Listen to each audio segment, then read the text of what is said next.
Assalamualaikum warahmatullahi wabarakatuh.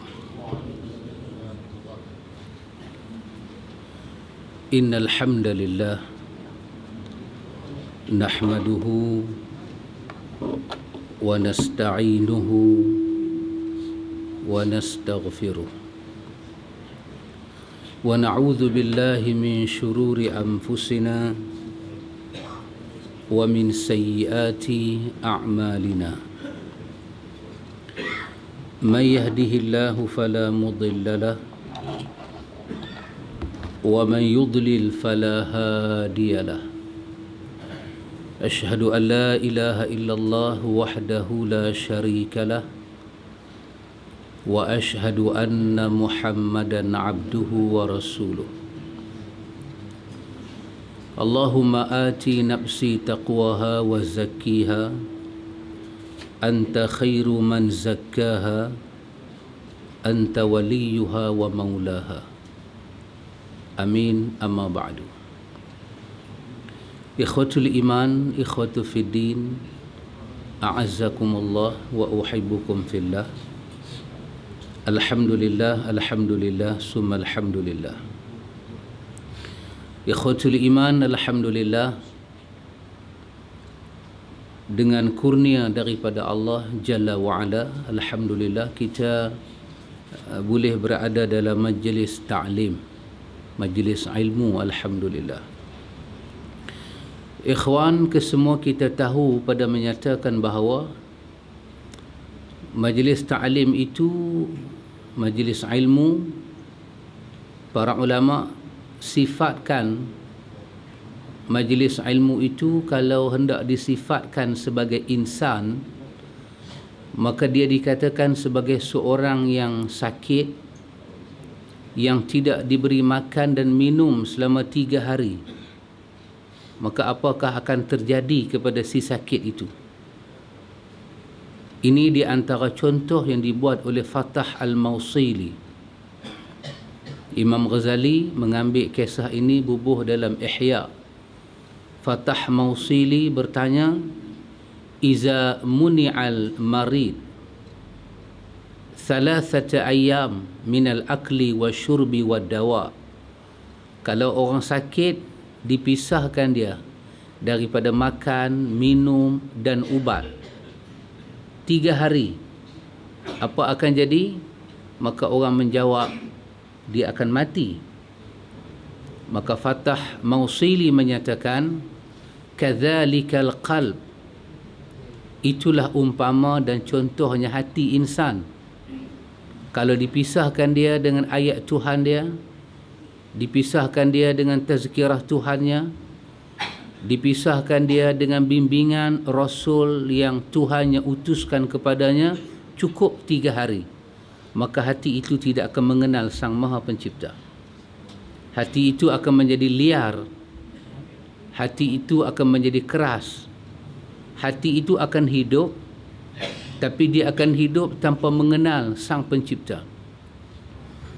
Jadi ikhwan, alhamdulillah, kita ini kemampuan kita, kesihatan kita bercentum dengan hidayah daripada Allah, maka kita boleh menghadiri majlis ta'lim.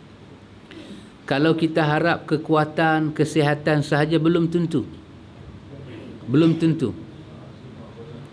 Sebab banyak lagi orang sihat yang tidak solat subuh pada pagi ini. Tapi mungkin di tempat lain lah, di Mongolia, bukan di sini. Banyak lagi orang yang kuat tidak bangun subuh. Itu kalau kita, itu ikhwatul iman, kalau kita hanya memikirkan soal tenaga, soal kekuatan. Tetapi untuk beribadah kepada Allah ini, dia bukan memerlukan modal tenaga semata-mata, tapi dia juga memerlukan modal hidayah. Modal hidayah. Kerana itu kita tengok bila hidayah sampai, si sakit boleh melakukan ibadah yang si sihat tak boleh buat. Yang dhaif boleh melakukan ibadah yang kuat tak boleh buat. Kenapa pattern dia jadi begitu? Hidayah.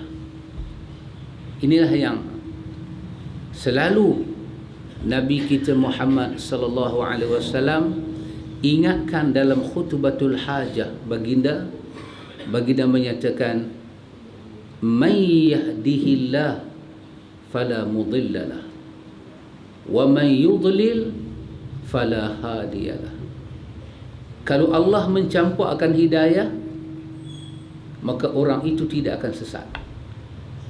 Tetapi kalau Allah menghalang hidayah, orang itu pasti sesat.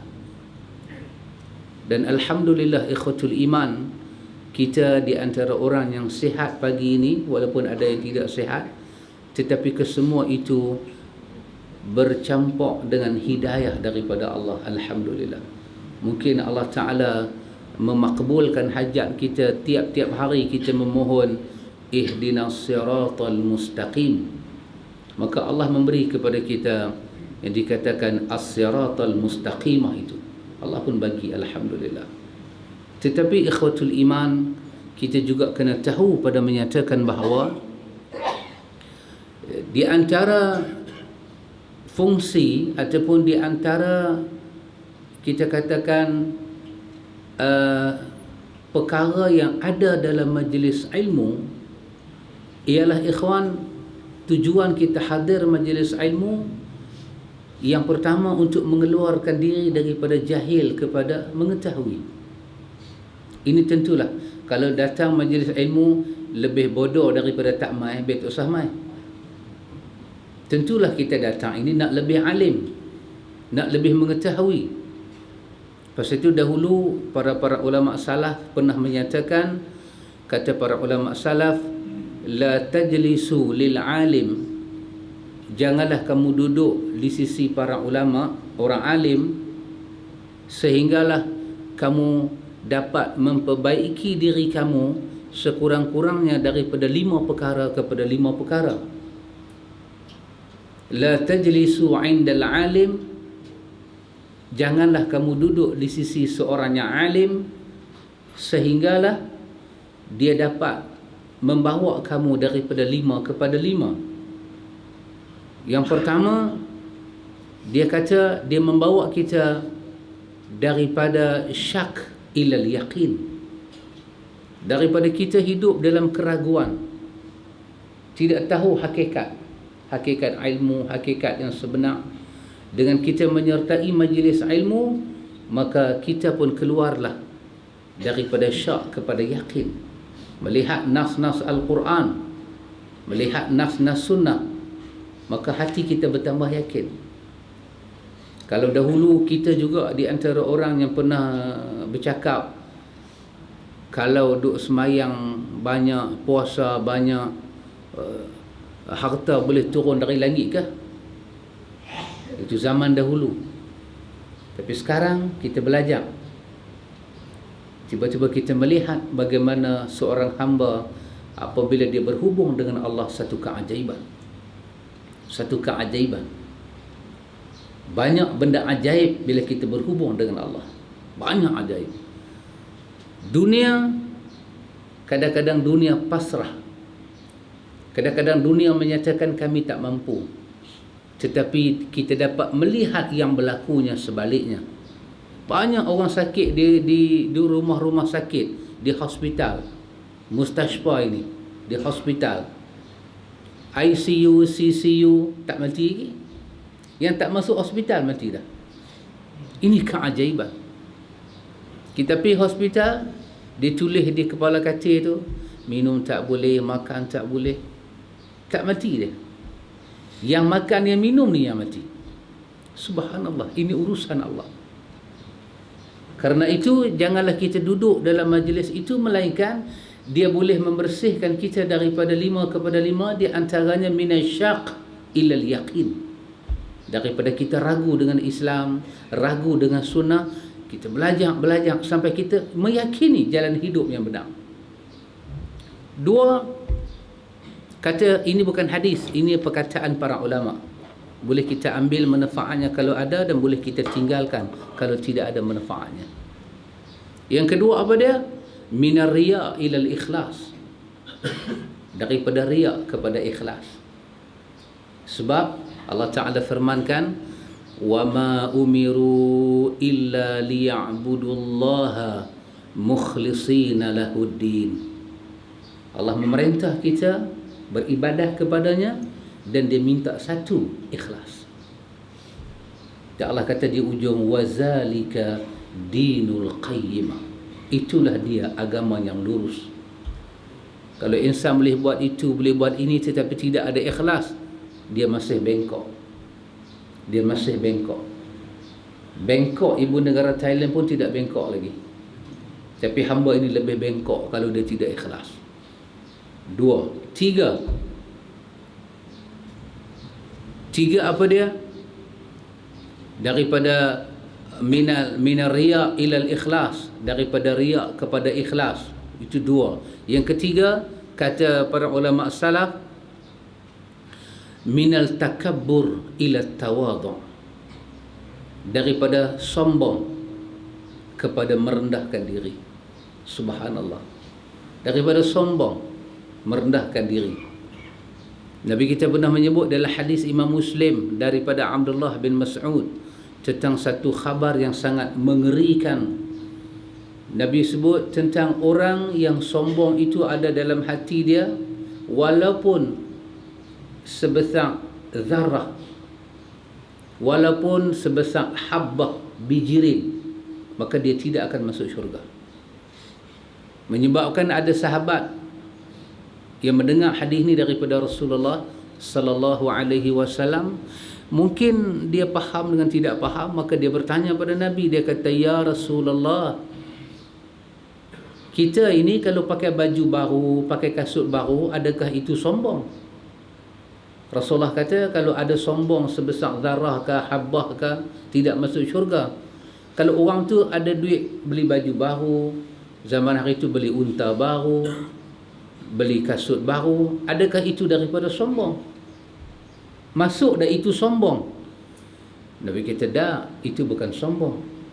Mungkin termasuk kalau dia belagak, mungkin termasuk, tapi itu bukan maksud aku sombong. Yang berduit, yang kaya raya, pakailah. Yang tidak mampu, pakailah baju apa yang mampu, bersih. Tapi Nabi kata, Allah Ta'ala itu cantik, innallaha jamil, Allah cantik, yuhibbul jamal, disuka hamba-hamba yang cantik. Tetapi Nabi kata, yang aku maksudkan dengan al-kibr, dengan sombong itu, Nabi kata, batarul haq wa ghamtun nas, menolak kebenaran dan menghina orang lain. Itu sombong.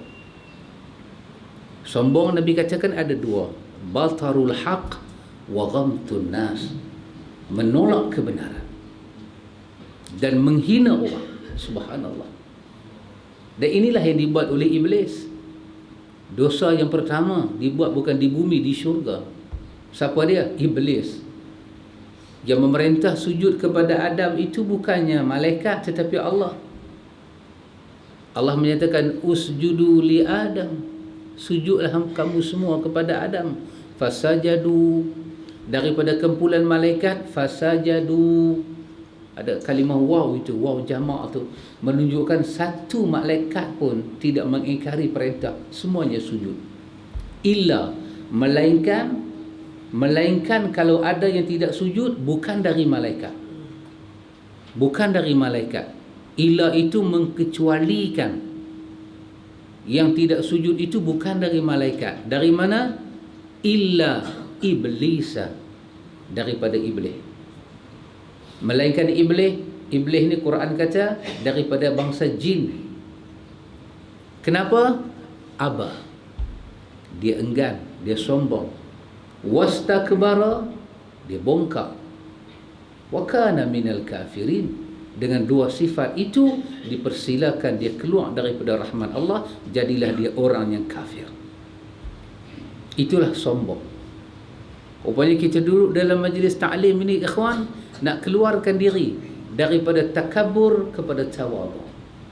Tawadhu ni bukan orang berjalan mata tengok tanah sampai pijak batu jatuh masuk hospital. Tidak. Tawadhu itu orang yang menerima kebenaran.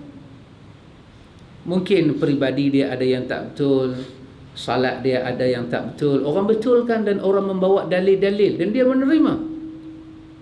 Dia menerima. Kata Imam Abu Hanifah Nu'man, kalau kamu betulkan aku dengan dua perkara, dengan Al-Quran dan dengan sunnah Nabi yang sahih, dia kata ala ra'si wal aini, aku menjunjung itu, aku terima. Tapi kalau kamu betulkan aku dengan nafsu kamu, aku tak terima. Kerana nafsu manusia ini, dia bukan agama, dia benda yang liar. Tetapi Quran dan sunnah, dia adalah wahyu. Maka ala ra'si wal aini, ala ra'si wal aini, aku terima, aku patuh. Subhanallah. Yang ketiga, ikhwatul iman. Yang keempat, ikhwatul iman, dia nak membawa kita minar rughbati ila zuhdi, daripada tamak halubah, hidup tak pernah cukup, kepada hidup mengerti makna zuhud, mengerti makna cukup, mengerti makna sikit, mengerti makna pemberian ilahi, daripada komplain.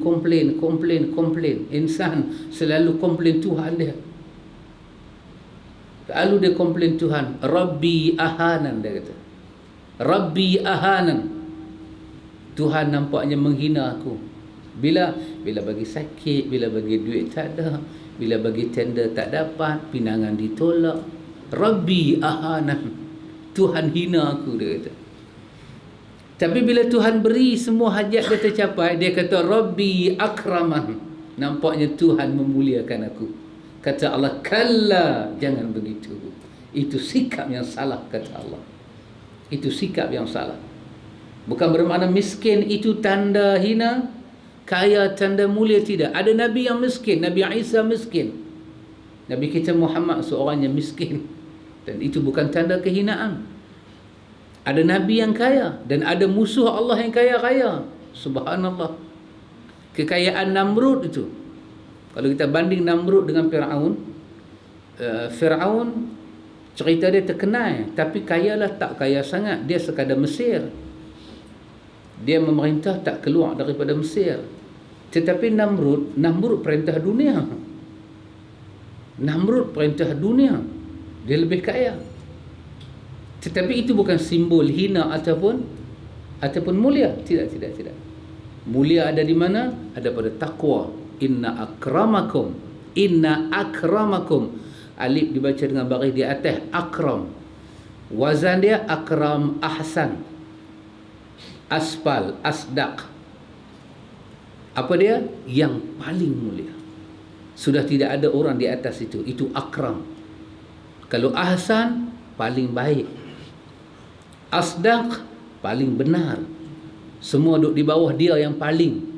Maka inna, sesungguhnya taukid, sesungguhnya akramakum, orang yang paling mulia di sisi Allah dari kamu, indallah, di sisi Allah, ialah orang yang attaqakum, yang takwa.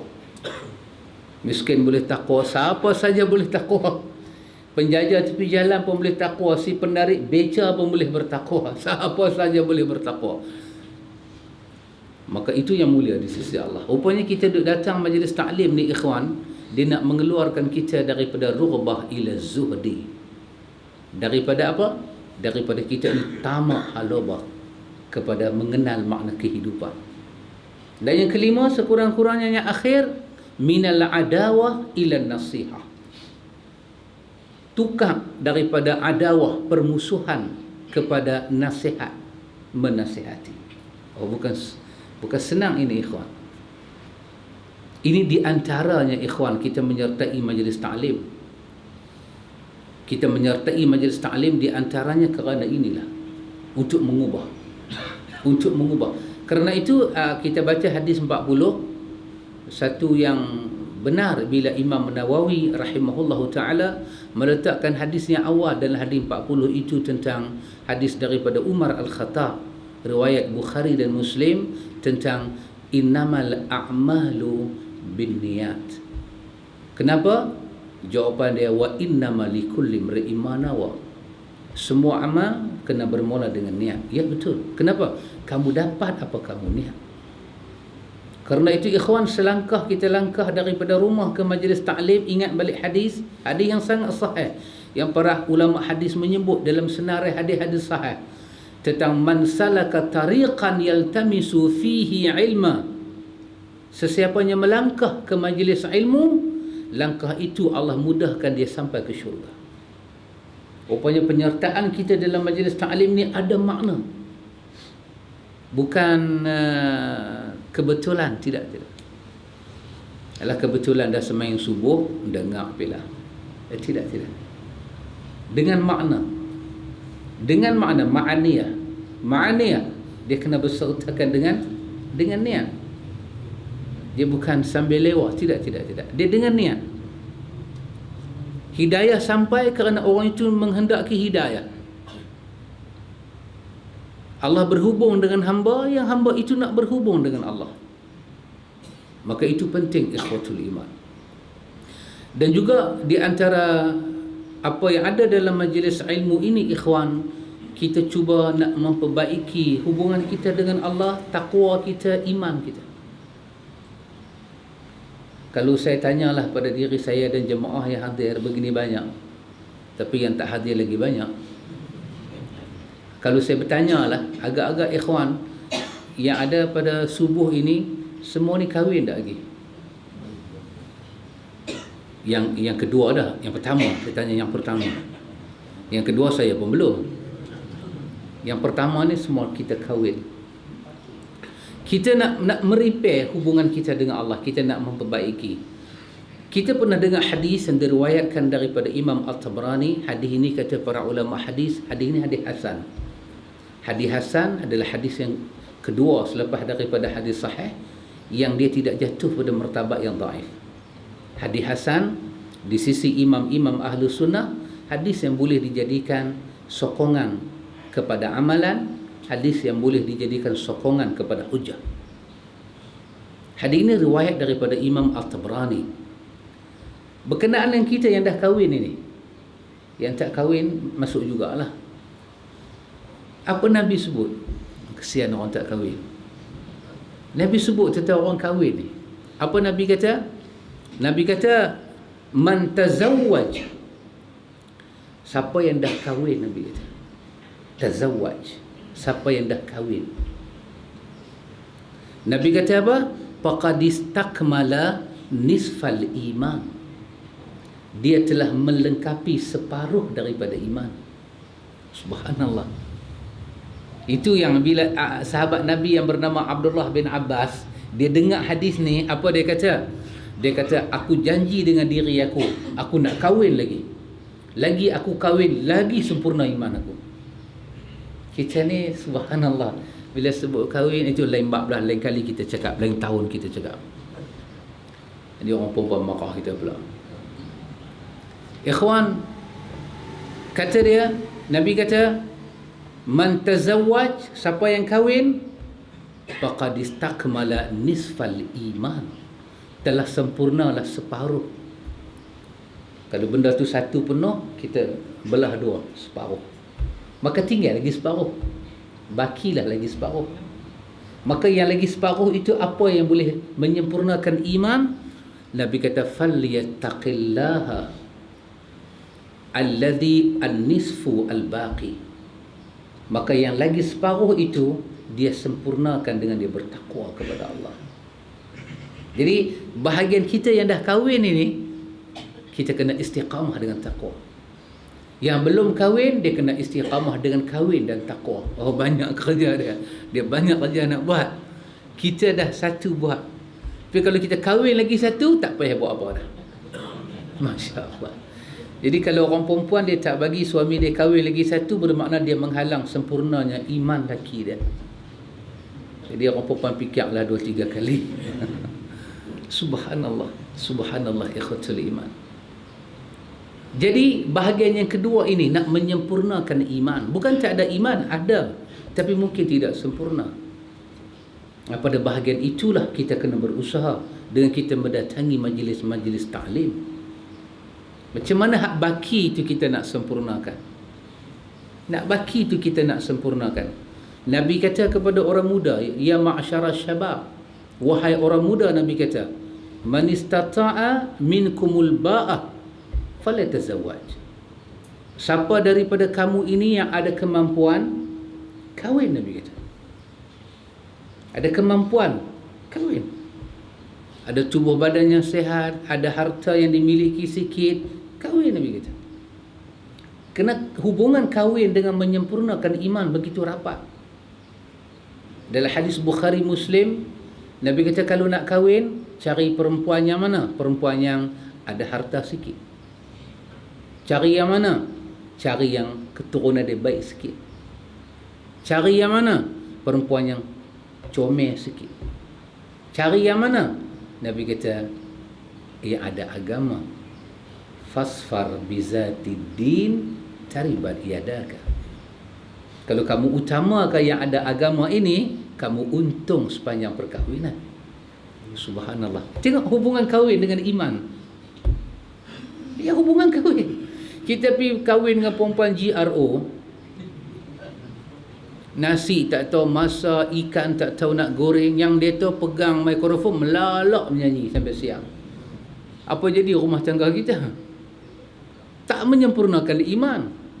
Tak sempurnakan iman. Tapi kalau kita kahwin dengan satu perempuan yang agak tidak cantik macam artis lah, tapi hidung adalah 2 lubang, telinga pun ada, mata pun ada, cukup, tapi dia ada agama, ruang dia membantu kehidupan kita sangat hebat. Sangat hebat, Nabi kata. Akhirnya Nabi suruh kita memilih yang beragama, kerana itu bekal kita bertemu dengan Allah. Bekal kita bertemu dengan Allah.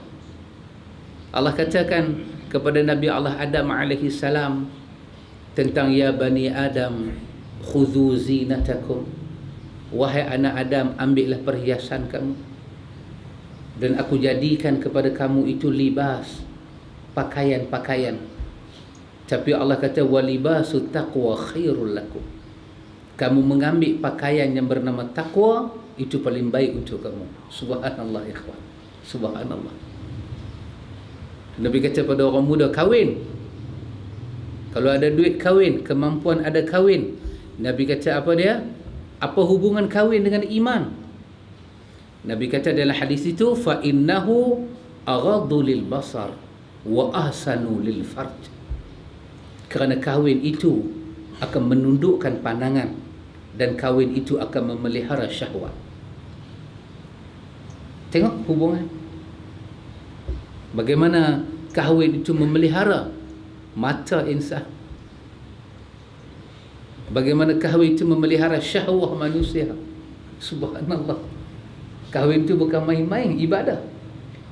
Saya kata Ibnu Abbas, diberi umur yang panjang, aku kahwin. Diberi umur yang panjang, aku kahwin lagi. Oh subhanallah. Di kalangan sahabat Nabi tak ada bini seorang, semuanya 3 ke atas. Tak ada. Orang Arab ni bini seorang tanda lemah syahwat. Jadi Arab kalau tengok kita, dia golek kepala. Dia kata, hampa ni kena pergi mengurut. Kalau Arab lah tengok kan. Mamak pun tak ada kahwin seorang, mau kahwin 2. Jadi mamak tengok Melayu, dia golek kepala. Hampa ni lah. Masya Allah, ikhwatul iman. Ada hubungan. Ya, kerana selepas kita kahwin, baki itu kita nak bertakwa kepada Allah. Nabi kata kalau tak mampu kahwin, Nabi kata berpuasa. Apa pula hubungan puasa dengan takwa? Ya, ada. Nabi kata fa innahu lahu wijaun. Puasa itu boleh membenteng kamu daripada kemungkaran. Subhanallah. Jadi ikhwatul iman, baki daripada hidup kita ini ialah nak bertakwa pada Allah. Nak bertakwa.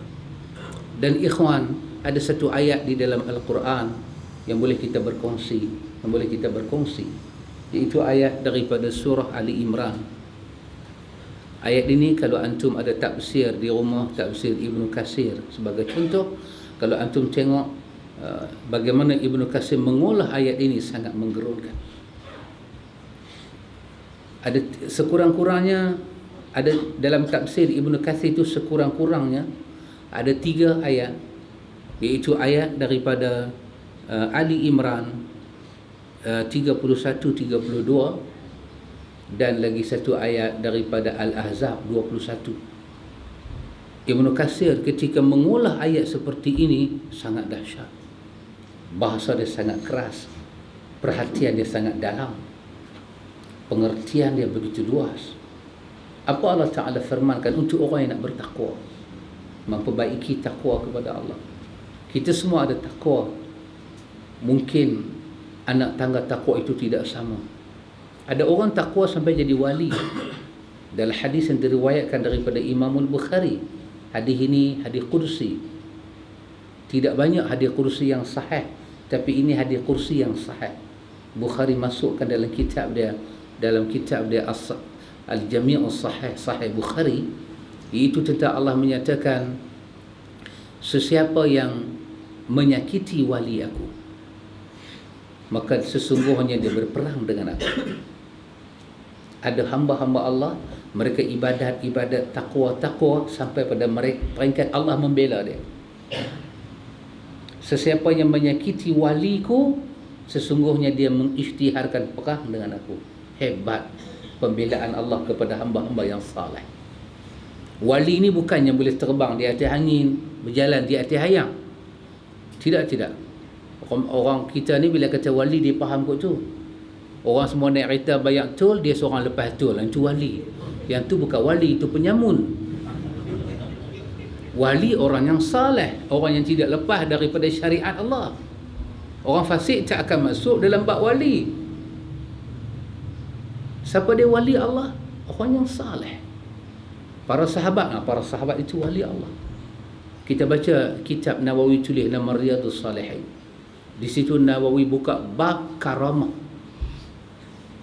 Nabi memberi suatu isytihar, karamah itu wujud kepada hamba-hamba yang saleh. Kepada hamba-hamba yang saleh, Allah beri karamah, kemuliaan hidup. Kadang bahasa dia pendek, mengubah hati insan, itu karamah. Ada orang bercakap 2 jam, orang lena je, tak ubah apa-apa, ayat liang aja turun. Maka karamah itu Allah bagi. Allah bagi karamah. Ada orang dia takwa pada Allah, dia tak jadi wali, dia cuma jadi orang yang saleh. Ada orang takwa, dia tidak sampai martabat orang yang saleh, mungkin dia jadi orang yang warak sahaja. Tapi kita nak takwa kepada Allah, ikhwan. Kita nak takwa. Dalam ayat ini dia kuliah subuh tak boleh panjang. Kalau boleh kuliah subuh, ustaz bagi salam, terus kata Assalamualaikum balik. Yang tu best punya kuliah subuh. Panjang-panjang tak boleh, dia mengantuk. Tambah mai pula mamak lagu ni, terkejut. Mana punya duk mai ni?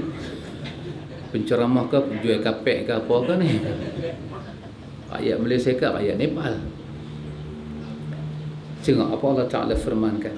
Mungkin ini kita boleh berbalik kongsi di rumah kita, anak-anak kita.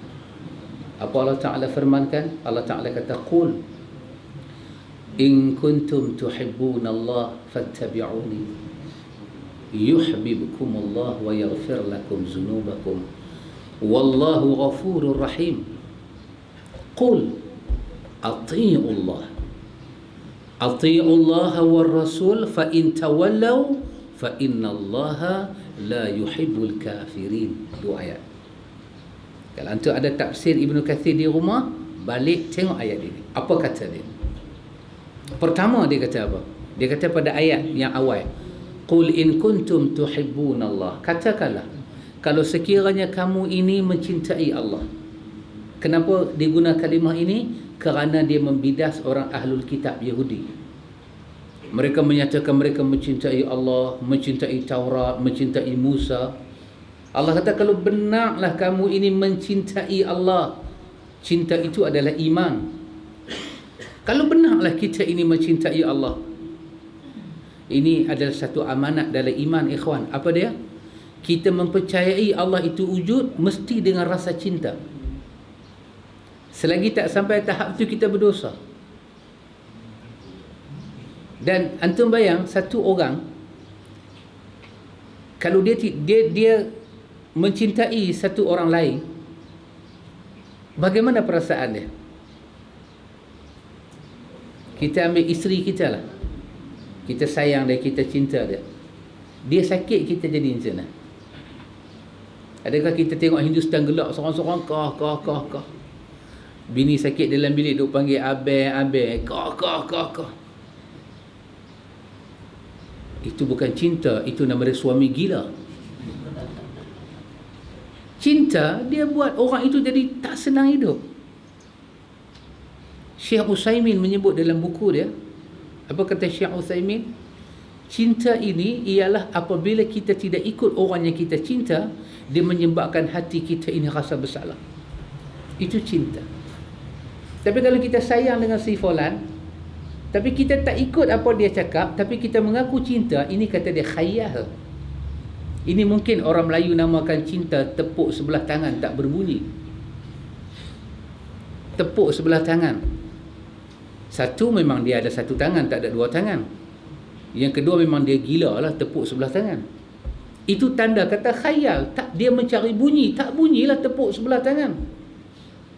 Nak tepuk secara hakiki, dua belah tangan. Kita mencintai, Allah membalas. Kita boleh mencintai semua orang, ikhwan, tapi belum tentu orang yang kita mencintai membalas cinta.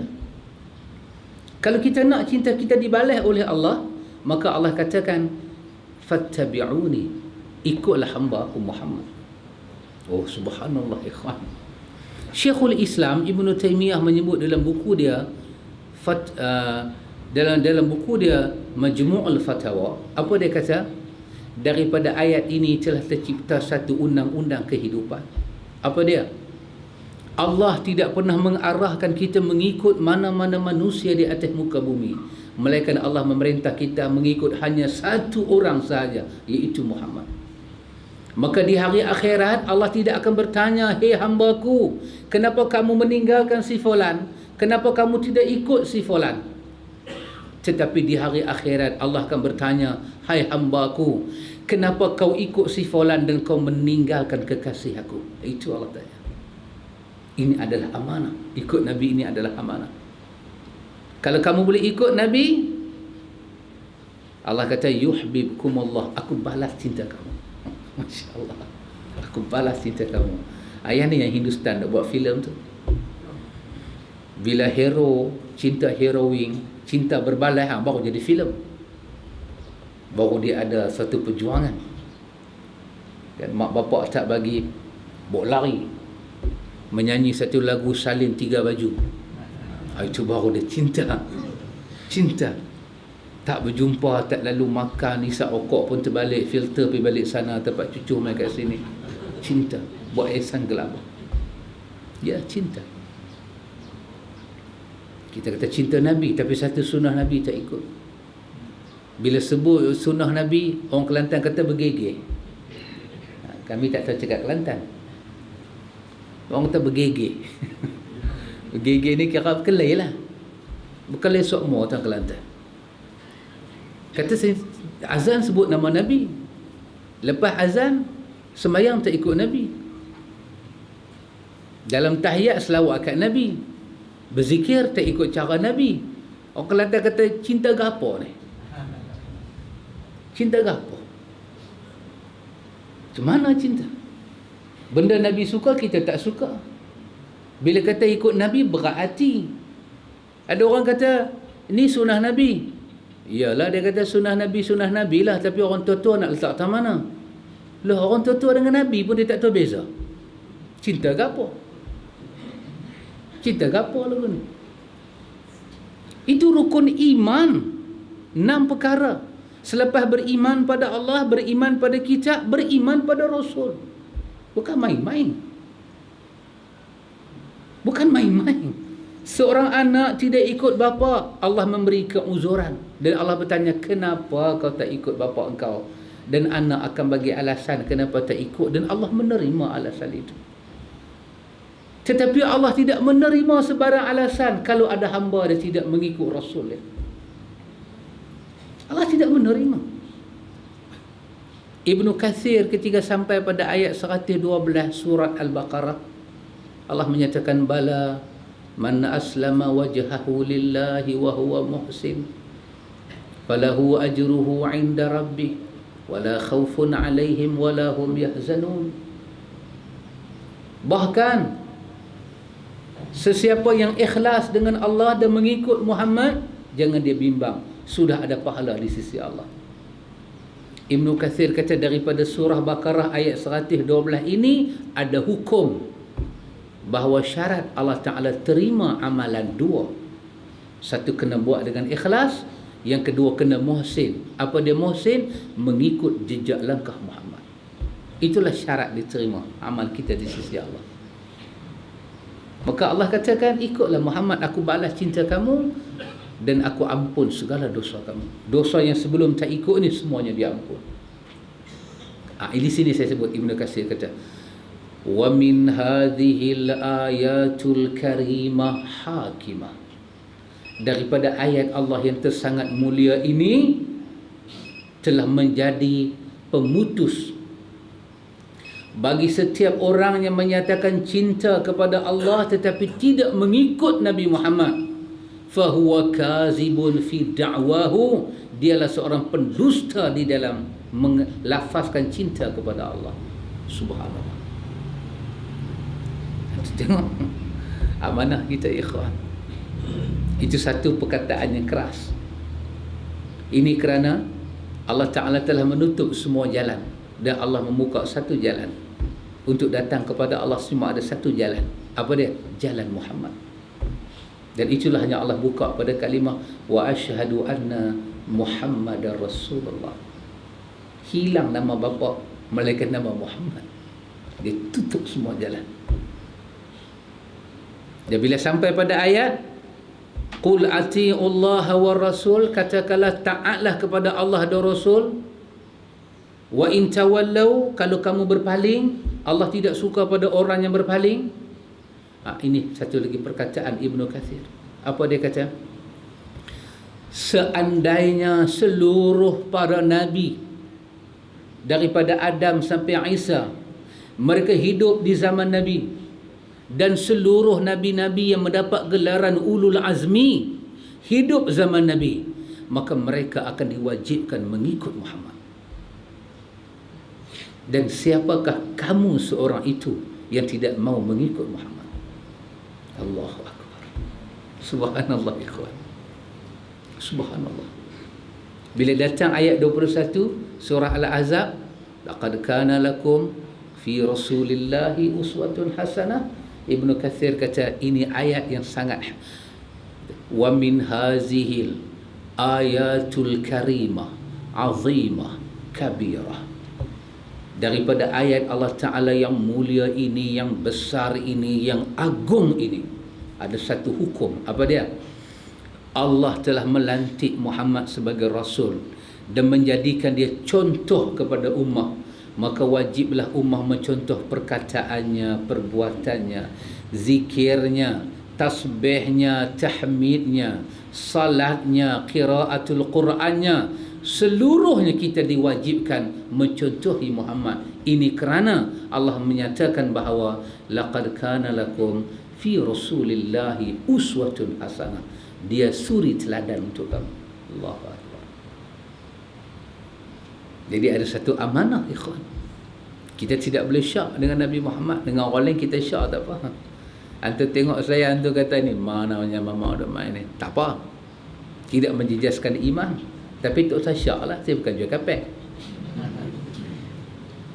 Tetapi kalau kita ada ragu sikit dengan Nabi Muhammad, Allah firmankan dalam surah At-Taubah, qul abillahi wa ayatihi wa rasulihi kuntum tastahzi'un qad kafartum ba'da imanikum. Katakanlah, adakah dengan Allah dan Rasulnya Allah utuskan dan dengan ayat Allah kamu nak main-main? Katakanlah kepada orang main-main ini, qad kafartum ba'da imanikum. Kalau di saat kamu main-main dengan Allah, dengan Rasul dan dengan ayat Allah, kalau kamu ada iman, terbatal iman kamu. Subhanallah, bukan main-main ketegasan yang Allah bawa dalam ayat ini. Jadi ikhwan, kita kena ingat dengan hadis yang ada dalam Riyadhus Salihin. Nawawi bawa hadis itu. berkenaan dengan 3 orang sahabat datang ke rumah Nabi, bertanya kepada isteri Nabi, Nabi semayang macam mana, Nabi itu, Nabi ini. Aisyah pun jawab, Nabi semayang, Nabi itu, Nabi ini. Tiba-tiba 3 orang ini membuat keputusan. Nabi berada dalam rumah, dia bertanya pada isteri Nabi tentang kaifan Nabi sallallahu alaihi wasallam iza dakhala baita. Nabi ni kalau masuk dalam rumah dia macam mana? Kami mula tidak melihat. Isteri Nabi pun ceritalah sembahyang dia semua. Tiba-tiba mereka buat keputusan. Mereka seorang menyatakan, aku ini akan bangun sembahyang malam dan aku tak mau tidur sampai bila-bila. Aku nak sembahyang. Seorang menyatakan, demi Allah, aku nak berpuasa tanpa buka. Hak seorang kata, aku nak ibadat tanpa kahwin. Kata mereka, Nabi kahwin, Nabi semayang, Nabi tidur, Nabi puasa dan buka. Huwa Rasulullah. Dia tak apa, dia Rasulullah. Aina nahnu. Kita siapa? Kita kena buat lebih daripada Nabi. Oh subhanallah. Begitu hebat semangat dia. Tiba-tiba rupanya kalam 3 orang sahabat yang Nabi kasihi mereka ini Nabi dengar. Nabi keluar daripada rumah. Nabi bertanya, siapa yang sebut kalam-kalam ni semua ni? Siapa yang cakap tadi? Sampai tak mau kahwin, sampai tak mau tidur, sampai buka puasa, sampai tak mau nak buka. Nabi kata, siapa dia? Nabi kita dengar di sini baik-baik. Akulah orang yang paling bertakwa kepada Allah. Aku puasa, aku buka. Aku salat malam, aku tidur. Dan aku berumah tangga. Sesiapa yang mencanggahi perjalanan hidup aku, dia bukan daripada aku. Subhanallah. Nabi mendidik para sahabat. Saya teringat lagi Syekh ketika dia baca hadis, dia menangis. Syekh menangis. Kita tak menangis lah, kita mengantuk pasal lepas subuh. Syekh menangis. Kita tidak boleh lebih daripada Nabi dan tidak boleh kurang. Kerana Allah menyatakan, laqad kana lakum fi rasulillahi uswatun hasanah. Di atas dia sudah tidak ada contoh. Di atas dia sudah tidak ada contoh. Dia satu-satunya contoh dan sampel. Bagaimana kita boleh puasa sampai tak ikut sunnah dia? Bagaimana kita boleh ibadat sampai meninggalkan dia sebagai contoh? Jangan begitu. Jangan begitu. Tidak boleh. Kita tidak boleh mengikut orang melakukan ibadat. Tidak boleh. Saya teringat perkataan Syekh menyebut, apa Syekh kata? Darah kamu raja ke? Darah kamu, ini bukan bahasa saya lah, saya pinjam bahasa Syekh. Kalau nak tangkap Syekh, jangan tangkap saya. Ini bahasa dia. Syekh menyebut apa dia? Darah kamu raja ke? Darah kamu darah rakyat ke? Darah kamu ini warnanya lain. Ada orang katalah darah dia itu jatuh ke bumi, tiba-tiba bau wangi seperti kasturi. Kesemua itu bukan dalil dan alasan untuk kamu meninggalkan ajaran Muhammad. Allahu Akbar. Siapa kita ikhwan? Siapa kita ikhwan? Kita kata tak apalah. Tak apa-apa, tak apa. Mana boleh tak apa? Kata Nabi tak apa. Dia diutus oleh Allah menjadi Rasul. Dia diutus. Tiba-tiba orang ni kita tak ikut dan kita tahu esok masuk dalam kubur, malaikat tanya, wa man nabiyuka? Dia tak tanya man abuka, pak hang siapa? Man ummuka, mak hang siapa?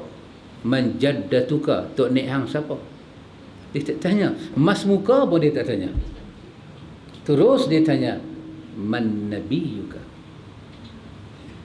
Siapa dia? Nabi kita tahu lah, Nabi bahasa Arab nabba'a wa amba'a dengan makna apa? Akhbara. Orang yang menyampaikan berita daripada Allah. Dan orang itu ala wartafa'a. Kedudukan dia tinggi dan darjat dia mulia. Itu Nabi. Jadi bila soalan tu datang, man nabiyuka, siapa dia orang yang telah kamu terima perkataan dia seperti dia mendapat wahyu di sisi Allah? Siapa dia? Kita hanya kena menjawab Muhammad sajalah. Tapi dalam rekod kita tak. Buka rekod kita, kau ikut orang tu, kau ikut orang ni. Nabi yang kau tinggal. Kau belajar orang kata sunnah Nabi. Oh, kau kata tak boleh nak ikut sunnah Nabi. Kalau ikut sunnah Nabi nanti orang kampung marah. Bermakna orang kampung lah Nabi kamu. Jangan, Syekh Maulud kata, jangan cacatkan iman kita. Jangan cacatkan. Kalau ketika tahiyat kita menyebut asyhadu an la ilaha illallah wa asyhadu anna Muhammadar Rasulullah, pastikan di tempat Rasul itu hanya Muhammad. Dia yang naik ke langit Isra Mi'raj. Dia yang hijrah ke Madinah. Jibril bersihkan dada dia.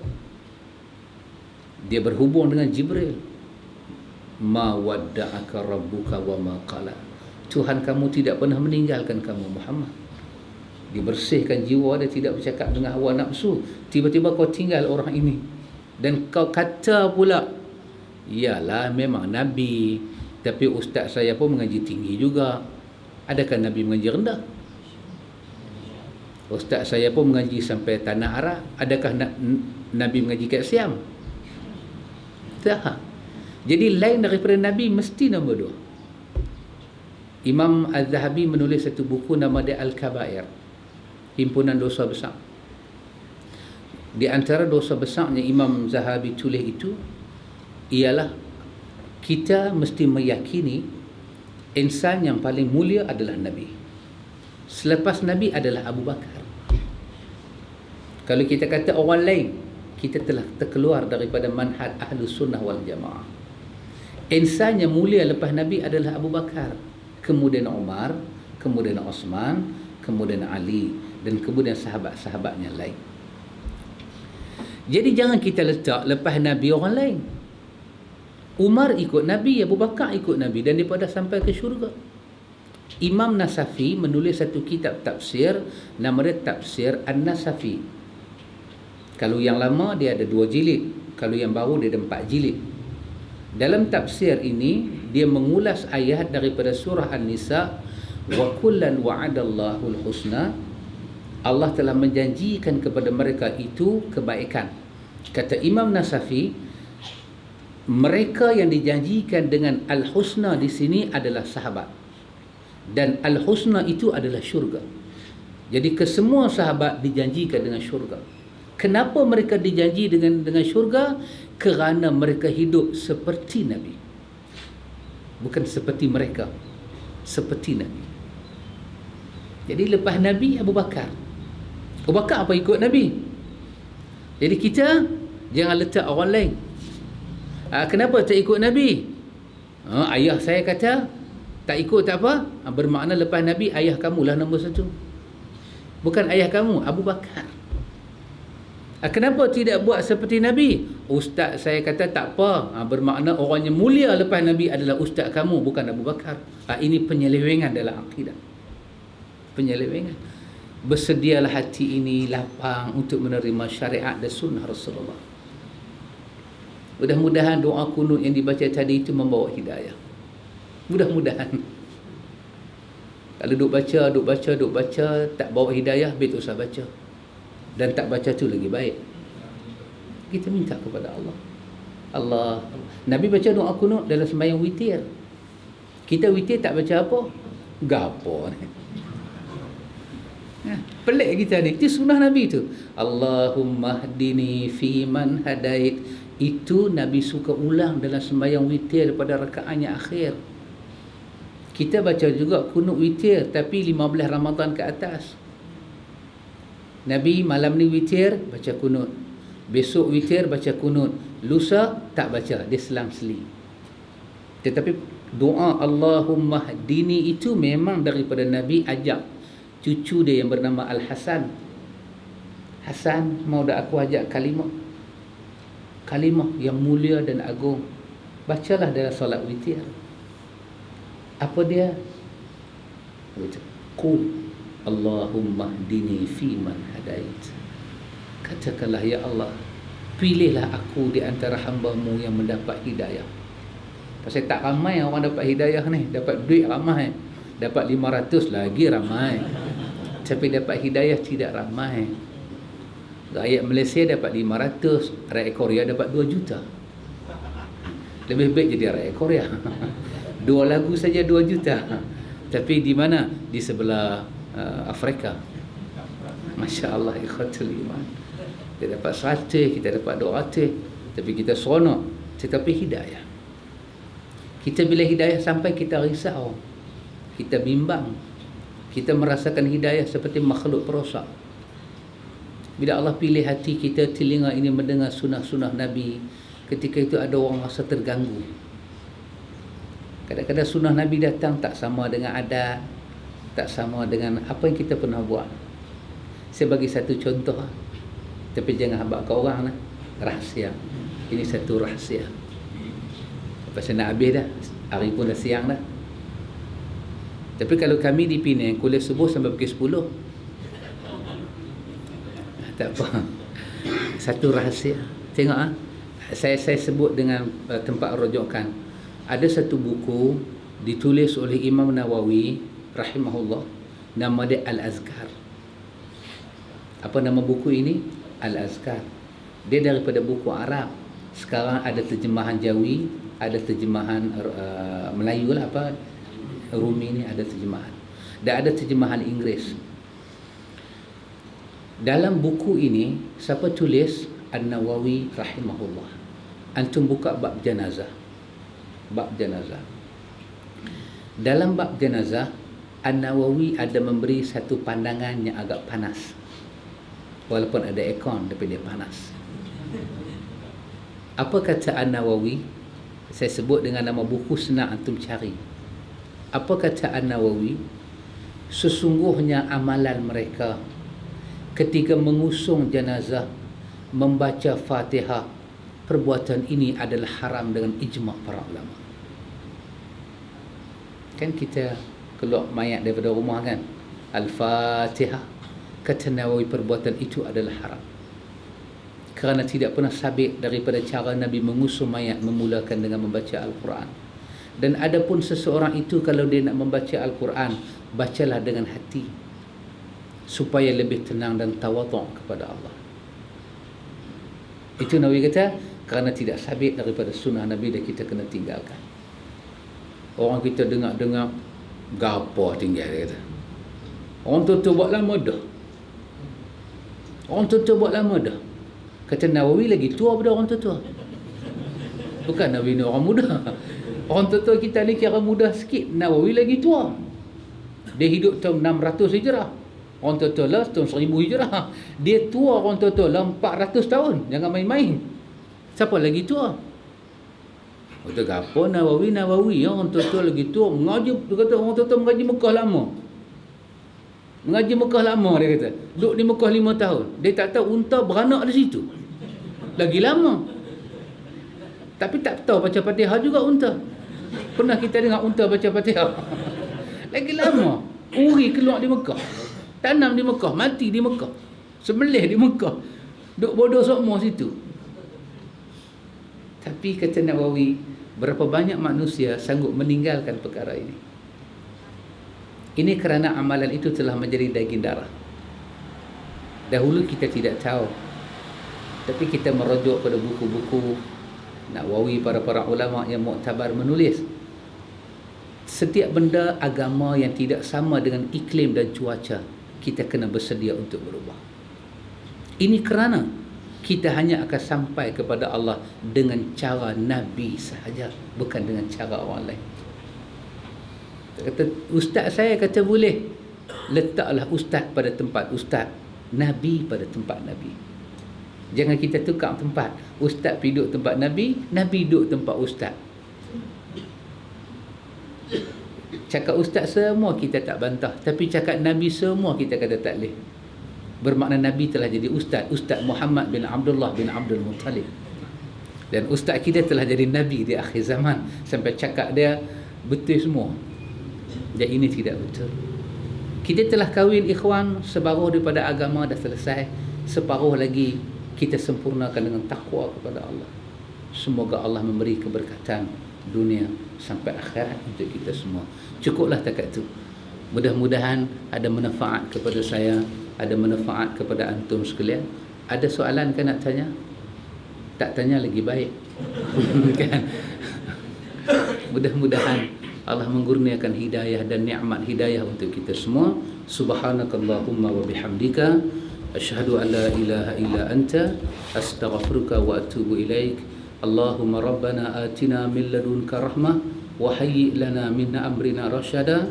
Wassallallahu ala nabi Muhammad walhamdulillahi rabbil alamin. Assalamualaikum.